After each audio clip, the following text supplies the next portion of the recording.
ଲକ୍ଷ୍ମଣାନନ୍ଦଙ୍କ ହତ୍ୟା CBI enquiry ଏବଂ 25 ବର୍ଷ ଧରି କେଉଁଝର ଜେଲରେ ସଜା କାଟୁଥିବା ହିନ୍ଦୁ ନେତା ଦାରା ସିଂଙ୍କୁ ସଜାମୁକ୍ତ କରିବା ପାଇଁ 30ଟି ଜିଲ୍ଲାର ହଜାର ହଜାର ଆଦିବାସୀ ମହିଳା ଓ ପୁରୁଷ ଏକତ୍ରିତ ହୋଇ ଏକ ଶୋଭାଯାତ୍ରାରେ ବାହାରି ଶ୍ରୀ ମୋହନ ଚରଣ ମାଝୀଙ୍କୁ ଏକ ଦାବିପତ୍ର ପ୍ରଦାନ କରିଥିଲେ।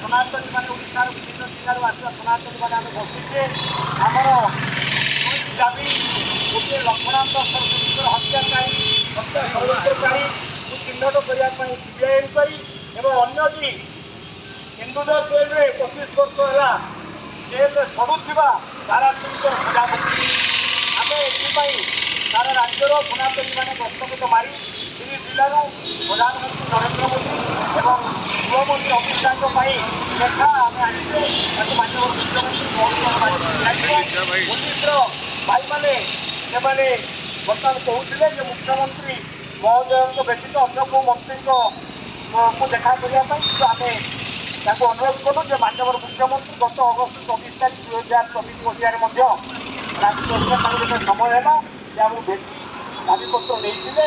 ତେଣୁ ସେ ଲୋକଙ୍କ ମୁଖ୍ୟମନ୍ତ୍ରୀ ତେଣୁ ବର୍ତ୍ତମାନ ଆମେ ଅନୁରୋଧ କରୁଛୁ ଯେ ସେ ମଧ୍ୟ ଆମର ଦାବିପତ୍ର ନେବା ପାଇଁ ଆମର ସେଠିକାର ଡେଲିଗେସନକୁ ପୋଲିସଙ୍କ ମାଧ୍ୟମରେ ନେଇକି ଯାଇକରି ଏ କଥାର ସମାଧାନ କରନ୍ତୁ।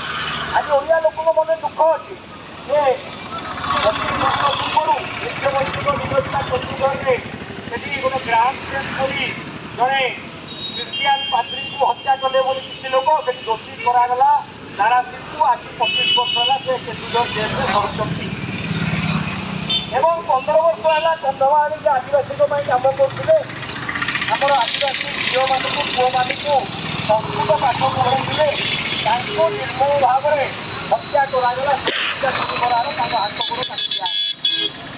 କିନ୍ତୁ ସେତେବେଳେ ଯିଏ ତାଙ୍କ ହତ୍ୟାର ଷଡ଼ଯନ୍ତ୍ର କରିଥିଲେ ସମସ୍ତେ ଜାଣିଥିଲେ ଜଣେ ରାଜ୍ୟସଭା ଏମପି ତାଙ୍କୁ ପୋଲିସର ଇନଭେଷ୍ଟିଗେସନକୁ ଅଣାଗଲାନି ତାଙ୍କ ନାଁରେ ଏଫଆଇଆର କରାଗଲାନି ତାଙ୍କୁ ଜେଲ୍ ପଠାଗଲା ନାହିଁ ଏବଂ ଯେଉଁ 7 ଜଣଙ୍କୁ ଜେଲ୍ ଦିଆଗଲା ଫୁଲବାଣୀକୁ 2013 ଯେଉଁମାନଙ୍କୁ କନଭିକ୍ସନ କରାଇଲା ସଜା କରାଇଲା ତାଙ୍କୁ ମଧ୍ୟ ଜେଲ୍ରେ 2019 ମସିହାରେ ସୁପ୍ରିମକୋର୍ଟ ଛାଡ଼ି ଦେଇଛନ୍ତି।